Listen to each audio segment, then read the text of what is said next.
चुड़ैल सौतन वर्सेस नागिन बहू। वह अमावस्या की काली रात थी। एक भयानक चुड़ैल और एक भयानक नागिन जिसका आधा शरीर नागिन का और आधा शरीर इंसान का था। वह रात के अंधेरे में जंगल के बीचों बीच लड़ाई कर रही थी। दोनों की आंखें गुस्से से लाल हो रखी थी। ये तूने अच्छा नहीं किया। मैं तुझसे अपनी मौत और अपने पति का बदला जरूर लूंगी। एक नागिन की ताकत तू नहीं जानती। मैं तेरा वो हाल करूंगी जो तूने कभी सपने में भी नहीं सोचा होगा। ऐसा कहते ही नागिन अपनी लंबी पूंछ से चुड़ैल को जकड़ लेती है, जिसके बाद चुड़ैल अपनी भूतिया शक्तियों के द्वारा चुड़ैल की पूंछ की पकड़ से निकल जाती है और अपनी शक्तियों से नागिन के ऊपर वार करती है। देखते ही देखते दोनों चुड़ैल और नागिन के बीच घमासान युद्ध शुरू हो जाता है।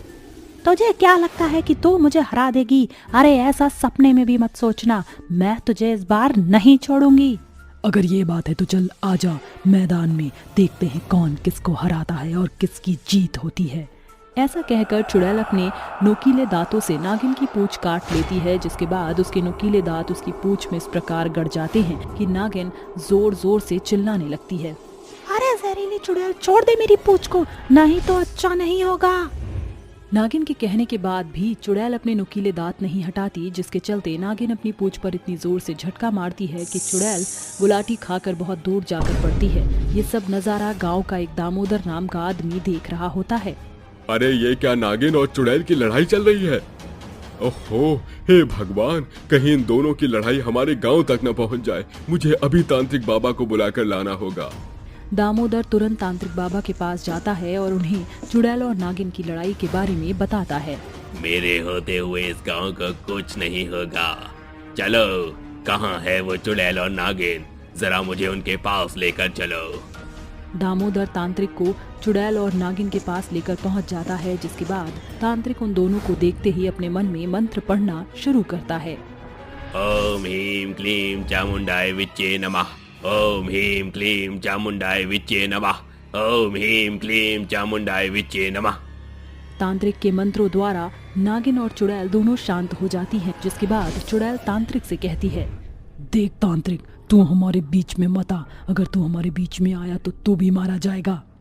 ये सौतन के बीच की लड़ाई है। इस लड़ाई में अगर तूने अपनी टांग लड़ाई तो टांग के साथ साथ अपनी जान गंवा बैठेगा। अगर अपनी जान प्यारी है तो चला जा यहाँ से। तुम्हारी इस लड़के के चलते इस जंगल के साथ साथ गांव वालों को बहुत नुकसान होगा, इसलिए मेरी बात मानो और इस लड़ाई को बंद कर दो। सौतन की लड़ाई कभी खत्म नहीं हो सकती। या तो अब ये रहेगी या फिर मैं। आखिर तुम्हारे बीच में ऐसा क्या हुआ है जिसके चलते तुम इतनी बुरी तरह लड़ रही हो? और एक नागिन की सौतन एक चुड़ैल कैसे हो सकती है? मैं तुम्हारे बारे में जानना चाहता हूँ। तांत्रिक के पूछने के बाद चुड़ैल और नागिन दोनों अपने बीते हुए कल के बारे में बताना शुरू करती हैं। ये कुछ समय पहले की बात है। मैं अपने पति से शादी करने जा रही थी। उस वक्त मैं बहुत खुश थी। मैं मंडप में अपने पति के साथ बैठी थी। पंडित मंत्रों का जाप कर रहा था। ओम भूर्भुवः स्वः तत्सवितुर्वरेण्यं भर्गो देवस्य धीमहि धियो यो नः प्रचोदयात्। अब वर और वधू दोनों फेरों के लिए तैयार हो जाइए। पंडित के कहने पर मैं और विनीत जी फेरों के लिए उठकर खड़े हो गए थे, जिसके बाद हम दोनों फेरे लेने ही वाले थे, लेकिन तभी इस नागिन ने आकर मुझे काट लिया। मैं वहीं तड़प तड़प कर मर गई और तब से मेरी आत्मा इस नागिन से बदला लेने के लिए तड़प रही है। तुम अपनी मौत का बदला ले रही हो, ये मैं समझ गया, लेकिन नागिन, तुमने इस बेचारी को क्यों मारा? आखिर इसने ऐसा क्या किया था तुम्हारे साथ? मैं इससे मेरे नाग की मौत का बदला ले रही हूँ। इसने मेरे नाग को मारा है। मैं एक इच्छाधारी नागिन हूँ और मेरा नाग भी एक इच्छाधारी नाग बनने वाला था। उस दिन नाग पंचमी थी। मेरा नाग मुझसे मिलने के लिए आ रहा था। वह सड़क के बीचों बीच पहुंचा, तभी इसकी कार आई जिसमें इसका पति भी बैठा था। मुझे लगता है आज मुझे कुछ ज्यादा ही चढ़ गई है। देखो, तुम गाड़ी थोड़ा ध्यान से चलाओ। कल हमारी शादी है। मुझे तो यकीन ही नहीं होता कि हमारे माता पिता हमारी लव मैरिज के लिए मान गए। हाँ, तुम सही कहती हो। मुझे भी यकीन नहीं होता। आखिर मुझे मेरा प्यार मिल ही गया। उस वक्त ये बातें करती रही और इसने सड़क पर ध्यान नहीं दिया, जिसके चलते इसने मेरे नाक के ऊपर कार चढ़ा दी और उसकी मृत्यु हो गई। जब मैं अपने नाक के पास आई तो मैंने उसकी आंखों में इन दोनों की शक्ल देखी, जिसके चलते मैंने सबसे पहले इसकी शादी में इसको मारा और इसके पति से बदला लेने के लिए इसके पति से शादी की। अब मैं इसके पति को भी मार दूंगी। मैं अपने पति को कुछ नहीं होने दूंगी। मैं इस नागिन को मार दूंगी। इसने मुझे तो मार दिया, लेकिन मेरे पति को नहीं मार पाएगी। तभी तांत्रिक बाबा उन दोनों की बातें सुनकर कहते हैं, देखो, ये सब जो भी हुआ है अनजाने में हुआ है। इस बेचारी चुड़ैल को ये बिल्कुल पता नहीं था कि सड़क पर तुम्हारा नाग रेंगता हुआ जा रहा है। देखो, जो हुआ उसे भूल जाओ और यहाँ से हमेशा के लिए वापस चली जाओ। मैं एक नागिन हूँ। जब तक मैं अपने नाग की मौत का बदला नहीं ले लूंगी तब तक मुझे चैन नहीं मिलेगा। मैं इसे मार चुकी हूँ और अब इसके पति को मारना रह गया है। अगर ये बीच में आती है तो मैं उसका सर्वनाश कर दूंगी। तेरे और मेरे पति के बीच में मैं मेरे पति की ढाल बनकर खड़ी हूँ। तू मेरे पति को हाथ भी नहीं लगा सकती। अगर हिम्मत है तो पहले मुझसे लड़, उसके बाद मेरे पति तक पहुँचियो। चुड़ैल और नागिन के बीच घमासान युद्ध छिड़ जाता है। उनका यह रूप देखकर तांत्रिक को समझ नहीं आता और वह अचंभित रह जाता है। देखते ही देखते चुड़ैल एक विशाल चुड़ैल में बदल जाती है और नागिन भी एक विशाल नागिन के रूप में बदल जाती है। अब मैं इन दोनों को किस प्रकार रोकूं? अगर ये लड़ाई आज नहीं रुकी तो इस गांव के ऊपर बहुत बड़ा खतरा है, और वहीं दूसरी तरफ इस लड़के की जान को भी खतरा है जिससे ये नागिन बदला ले आई है। तांत्रिक को समझ नहीं आ पा रहा होता, जिसके चलते तांत्रिक अपने चारों तरफ 3 घेरे बनाता है और उस घेरे के अंदर बैठकर एक मंत्र का जाप करता है। जटाटवी गलत जल प्रवाह पावित स्थले गले लंब लंबिता भुजंग तंग मालिका डुमन डुमन डुमन निमाद मन मन मरियम तकार चंड चांडवम तनोत तु शिवा शिवम। तांत्रिक के मंत्र पढ़ते ही उसके घेरे से एक अजीब शक्तियों वाली रोशनी निकलती है जो सीधा नागिन और चुड़ैल दोनों को अपने काबू में कर लेती है।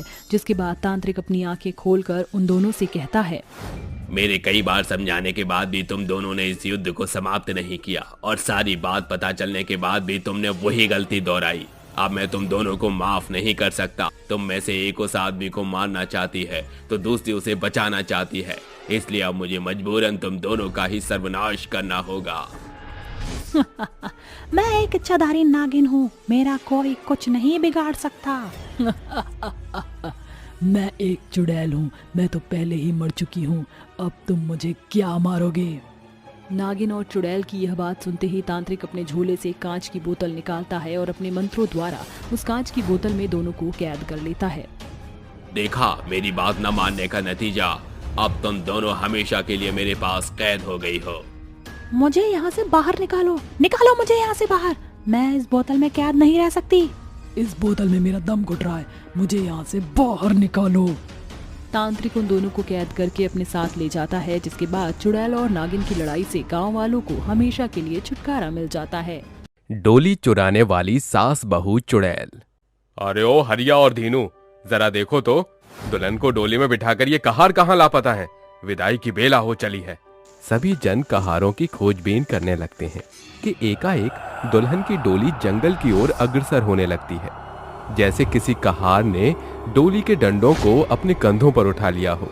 डोली में बैठी दुल्हन की सिसकियां दूर तक सुनाई देती हैं। बाबूजी, बचाओ, बचाओ, हाँ बेटी। अरे दीनू हरिया, बचाओ मेरी बच्ची को, वो मेरी बेटी को। और वो मेरी बेटी की डोली को ले गया। अरे आज फिर इस गांव से एक दुल्हन की डोली और अगवा हो गई। आखिरकार कौन है ये लुटेरा जो हमारे नाक के नीचे से गांव की बहू बेटियों की डोलियां डावाडोल कर जाता है। ये पहली दफा न था जब किसी दुल्हन की डोली अचानक से गायब हो गई। ये कहानी है डुमराव गांव की, जहां पर होने वाली शादियां दुल्हनों के लिए श्राप साबित होती हैं, क्योंकि दुल्हनों की डोलियों को कहार से पहले चुड़ैल सास बहू चुरा ले जाती है। चलो रे डोली उठाओ कहार, पिया मिलन की रुताई। सासू माँ, देखो आखिरकार हम चुड़ैल सास बहू अपने चाल को चलकर डोली में बैठी दुल्हन को लोबियों के चंगुल से बचा ही लिया। हम दोनों चुड़ैल सास बहू चलायन करके दुल्हन की डोली को कब कैसे चुरा लेते हैं ये कोई नहीं जानता। दोनों चुड़ैल दुल्हन की डोली लिए जंगल में आती हैं। उनकी भयावह सूरत देखकर दामिनी दंग रह जाती है। अरे चंडाल चुड़ैलो, बरसों बरस बाद मेरा ब्याह हुआ। अग्नि के फेरों के साथ मुझ दुल्हन की डोली उठनी थी। मैं किसी की बीवी और बहू बनकर संसार सजाने वाली थी, मगर तुमने विदाई की बेला पर मुझ दुल्हन की डोली लूट ली। हम चुड़ैल सास बहू दुल्हनों की डोली क्यों लूटते हैं? इसका पता तुम्हें हमारी पिछली जिंदगी की दुखद दास्तां सुनकर ही समझ आएगा। कुछ दशक पहले मंजरी और मंगला नाम की सास बहू डुमराव गांव में रहती थीं। भाभी माँ, मैं पूरे कॉलेज में अव्वल आई हूँ। मैं तो जानती थी मेरी ननद हमारी नाक नीची नहीं करेगी। अरे अरे बस भी करो ननद भाभी का भरत मिलाप। अवनी बिटिया, अब तू सयानी हो चुकी है, समय हो चला है कि तेरी शादी कर दी जाए। माँ, मेरी शादी की इतनी भी क्या होड़ है, उम्र थोड़ी भागी जा रही है। बाबूजी और भैया के जाने के बाद आप दोनों ने पहाड़ जैसा कठिन परिश्रम के साथ अपना पेट काट काट कर मुझे पढ़ाया। साल भर की पढ़ाई बाद मेरी सरकारी नौकरी हो जाएगी, तब तक इस शादी को टाल दीजिए। तेरी उम्र की सभी की बेटियों का ब्याह हो चुका, सरकारी नौकरी अपने सजन के आंगन जाकर करना। झटपट से तैयार हो जाओ, आज तुम्हें रिश्ते वाले देखने आ रहे हैं। कुछ ही देर में सरला और रघु उनके घर आते हैं। अवनी, मेहमानों का स्वागत सत्कार करो। जी माँ। सरला अवनी से कुछ सवालात करती है। बिटिया में तो आपके कोई खोट नहीं है, तो फिर आगे की बात बढ़ाई जाए। बेशक, लगे हाथ दाम दहेज की भी बात हो जाए। बारातियों का बेहतर स्वागत सत्कार, एक 4 चक्के की कार, 5-10 लाख दहेज और घर बार का सामान तो आप देंगे ही। मंगला सरला की शर्त स्वीकार कर लेती है। उनके जाते ही अवनी कहती है, माँ, मैं उस घर की बहू नहीं बनना चाहती। उनके बोल बाले में ब्याह के बजाय ऐसा जान पड़ रहा था जैसे कोई मेरी बोली लगा रहा हो। अरे बेटी, दाम दहेज की बातें तो सदियों से चली आ रही हैं। इतने पैसे कहाँ से आएंगे? अरे तेरे बाबा की खेती बाड़ी किस दिन काम आएगी, उसे बेचकर दाम बटोर देंगे। मेरे ब्याह के गहने भी तो मेरे किसी काम के नहीं बचे, उन्हें भी बेच देंगे।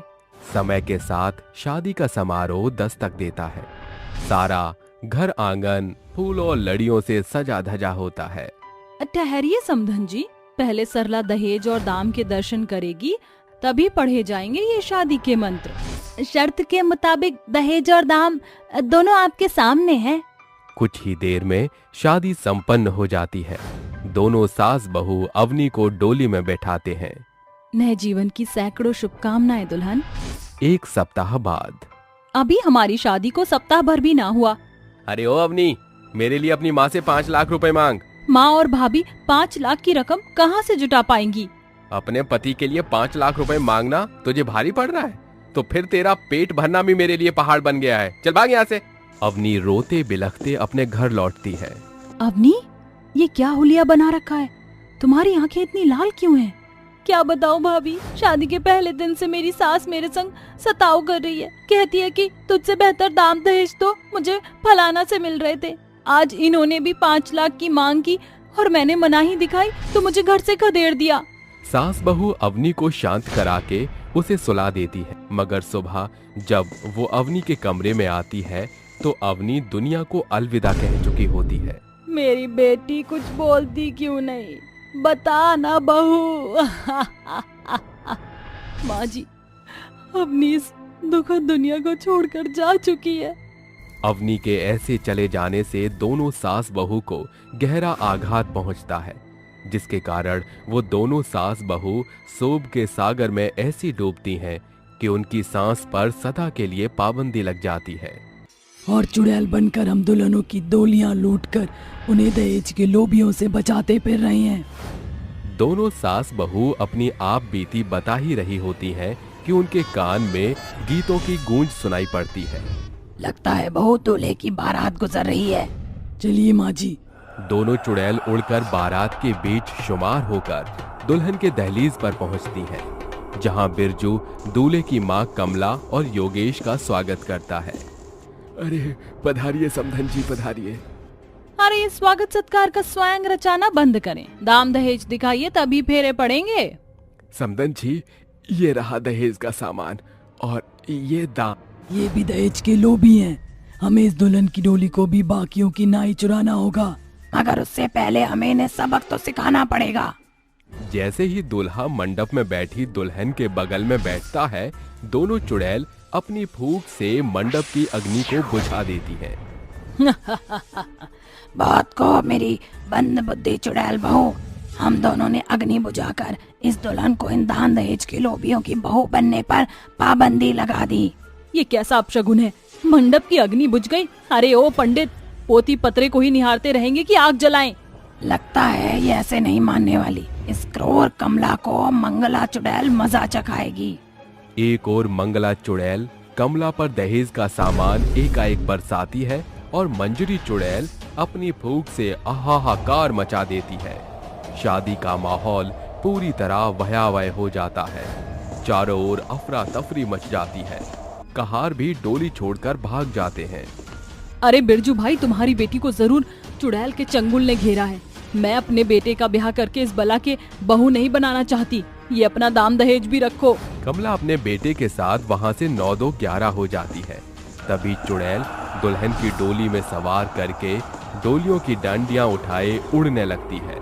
बाबूजी, बचाओ मुझे।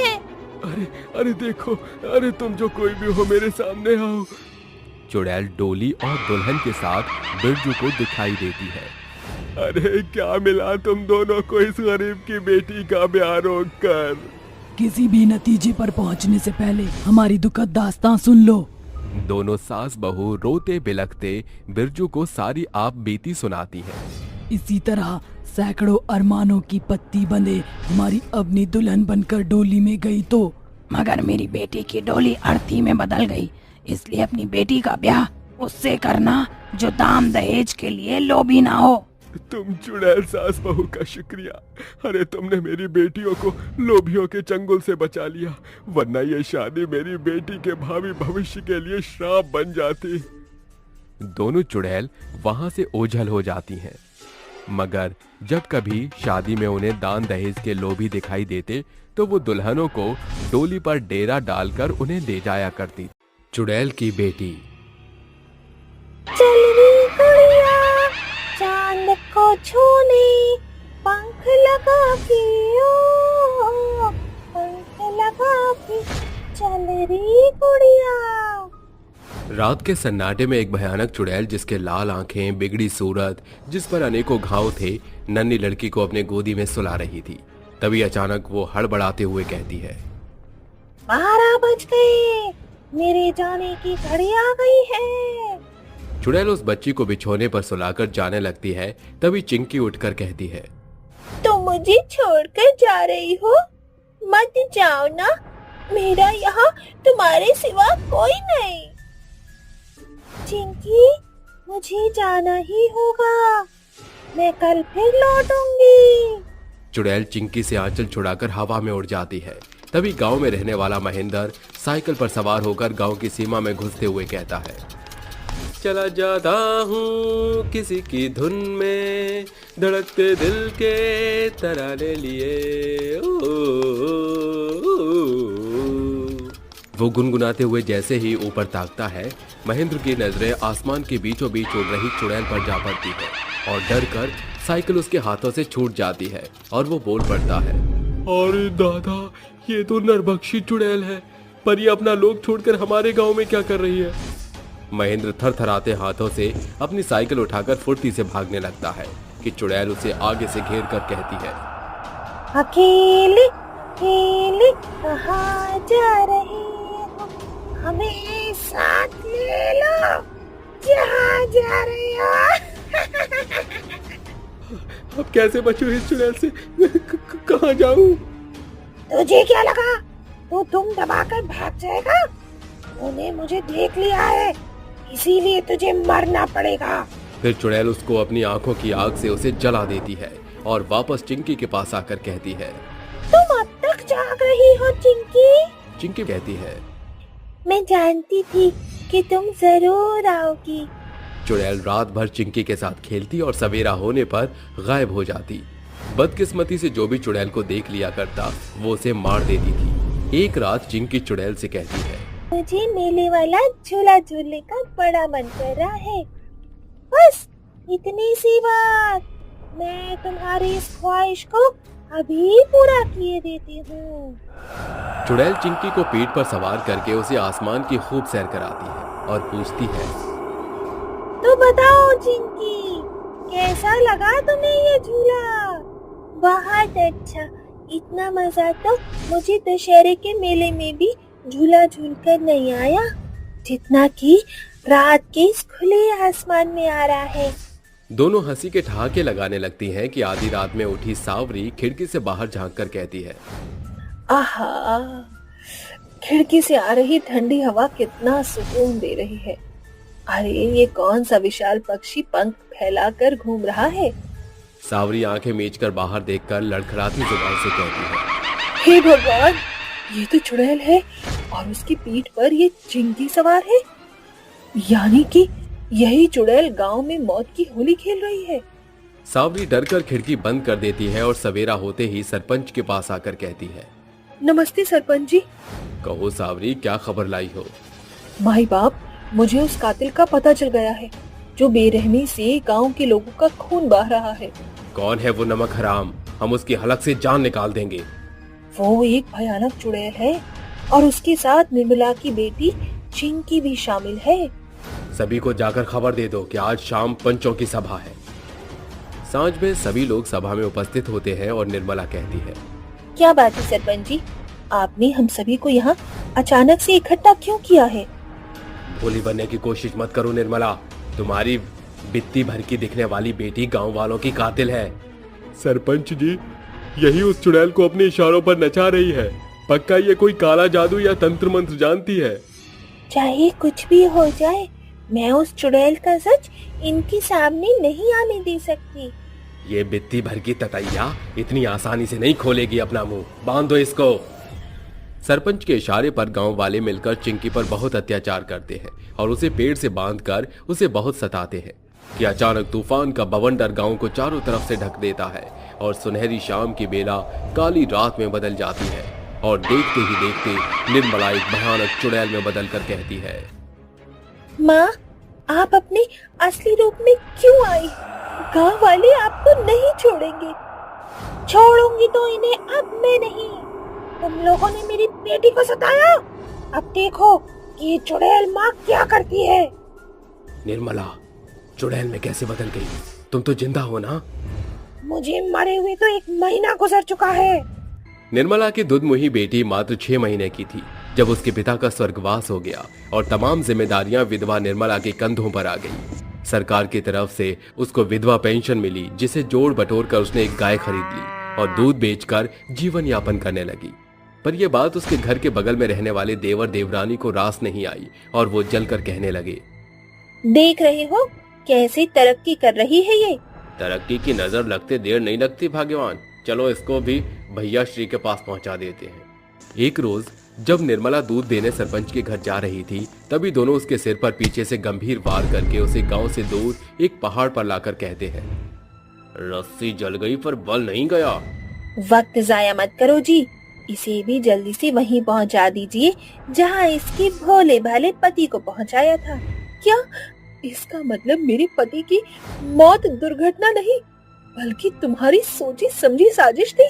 हाँ, मैं भिखारी होता जा रहा था और भैया राजा ये मुझसे देखा नहीं गया, इसीलिए मैंने उनको पार घाट लगा दिया और आज तुम्हारी बारी है।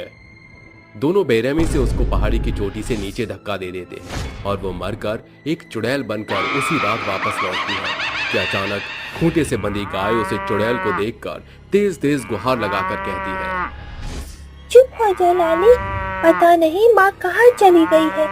इतनी रात हो गई, माँ तुम कहाँ हो? चिंकी मेरी बच्ची, देख मैं यहाँ तेरी आंखों के सामने खड़ी हूँ। चुड़ैल चिंकी को छूने की कोशिश करती है पर वो नाकाम रहती है और चुड़ैल आंसू बहाते हुए मंदिर की सीढ़ियों पर खड़ी होकर कहती है, माँ तू तो जगत जननी है, इस बेबस माँ को शक्ति दे कि मैं अपने कातिलों से अपनी बेटी को बचा सकूं और अपना प्रतिशोध ले सकूं। अचानक तूफान तेज उठता है जिसके साथ आसमान से एक रोशनी उतरकर चुड़ैल के शरीर में समा जाती है और चुड़ैल चिंकी के पास आकर कहती है, चिंकी मेरी बच्ची। चुड़ैल दूर हटो मुझसे, कौन हो तुम? चुड़ैल अपने इंसानी रूप में आ जाती है और चिंकी कहती है, माँ तू मुझे छोड़कर कहाँ चली गई थी? मैं मर चुकी हूँ चिंकी, तेरे जालिम चाचा चाची ने मुझे मार डाला। चुड़ैल उड़ती हुई कमला और राकेश के घर आकर हड़कंप मचाते हुए कहती है, आज मैं तुम्हारे हलक से प्राण निकाल दूंगी। तुमने क्या सोचा था, मुझसे बच जाओगे?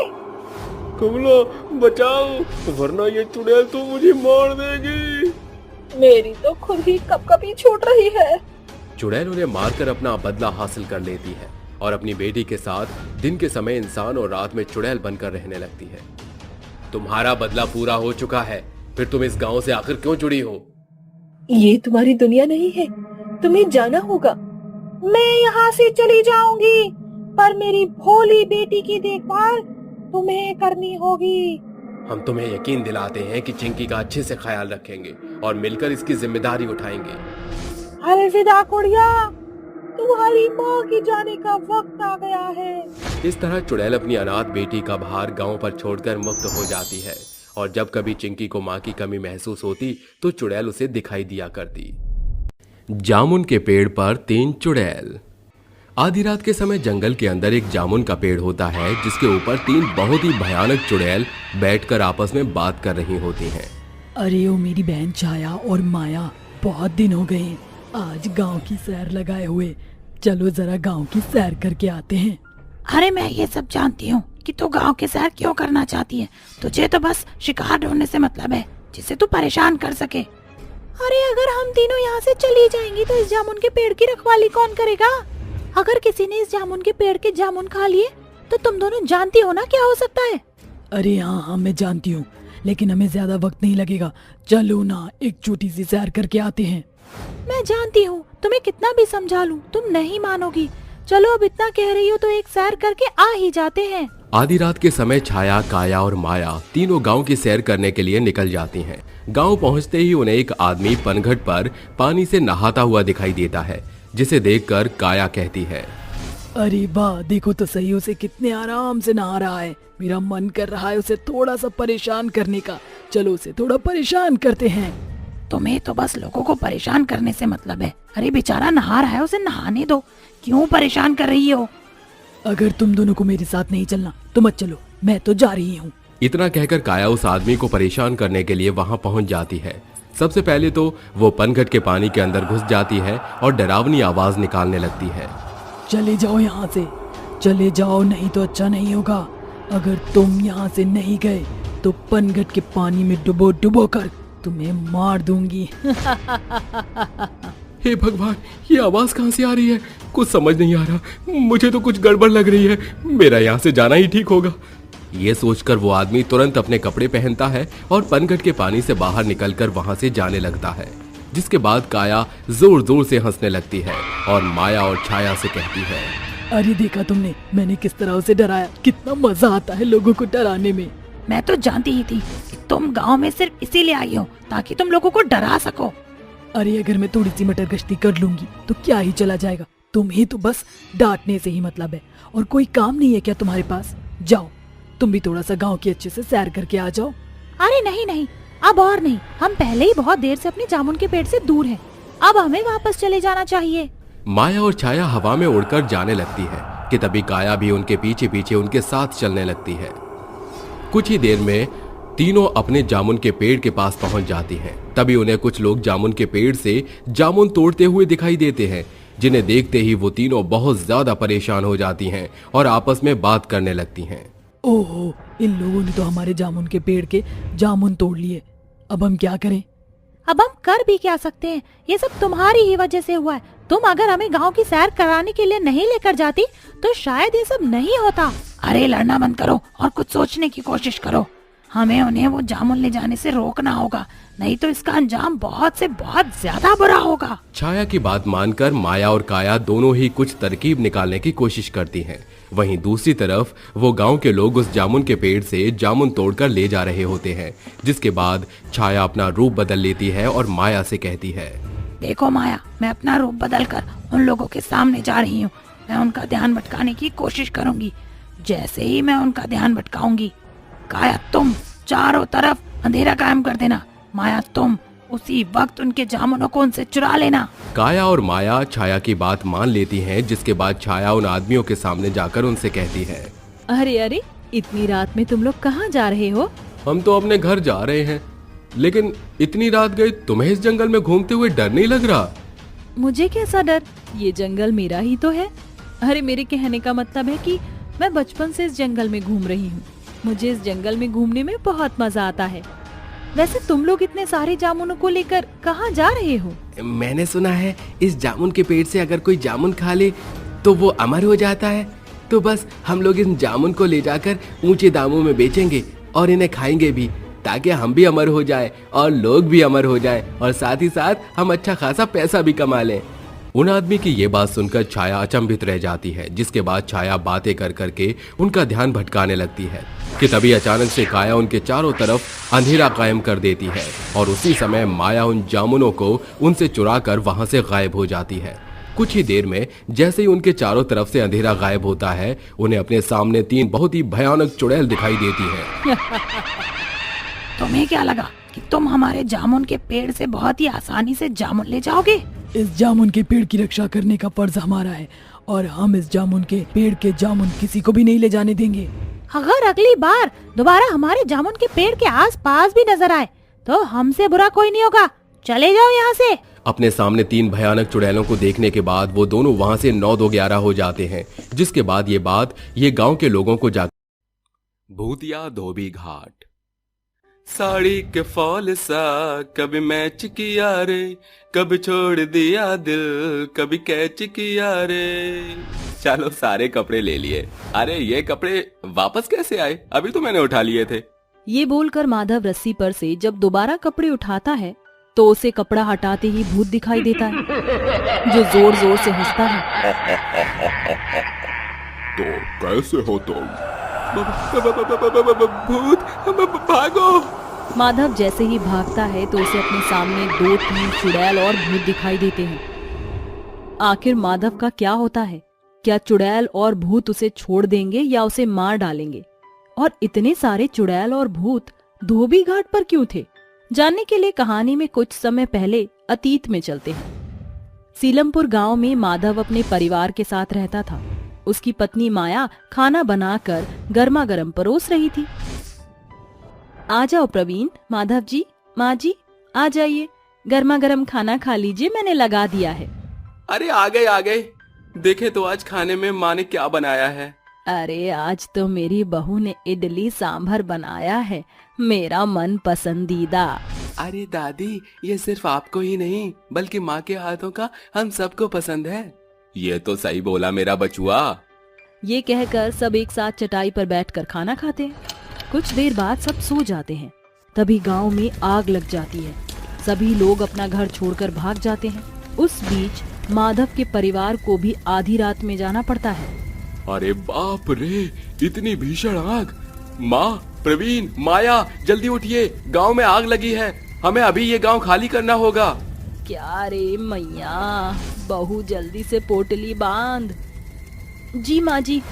सभी लोग बचते बचाते कुछ ही क्षण में गांव को खाली कर देते हैं और कुछ लोग कुएं से पानी भरकर आग को बुझाने की कोशिश करते हैं। माधव का परिवार भागकर दूसरे नमनपुर गांव में चला जाता है, जहां वो रात के लिए एक पेड़ के नीचे ठहर जाते हैं। पिताजी, अब हम कहाँ रहेंगे? हमारा घर तो जल गया होगा अब तक। बेटा, जान बची तो लाखों पाए। घर तो हम दोबारा बना लेंगे एक साथ रहकर। फिलहाल यहीं बसते हैं। हाँ बेटा, तुम्हारे पिताजी सही बोलत हैं। तुम फिकर ना ही करो, ई गांव भी बहुत अच्छा हुई गवा। ठीक बा माँ। बहू मेरे आचार की बरनी तो लाई है ना? जी माँ जी।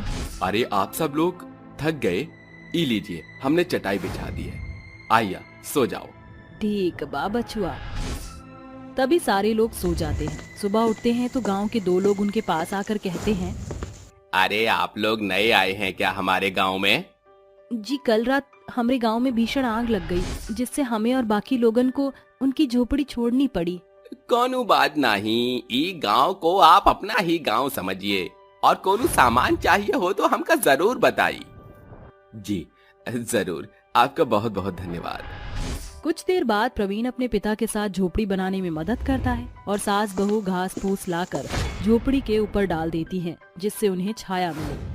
उनकी झोपड़ी बनकर तैयार हो जाती है। तभी श्रीवल्ली और जितेंद्र उनके लिए चाय नाश्ता लाते हैं।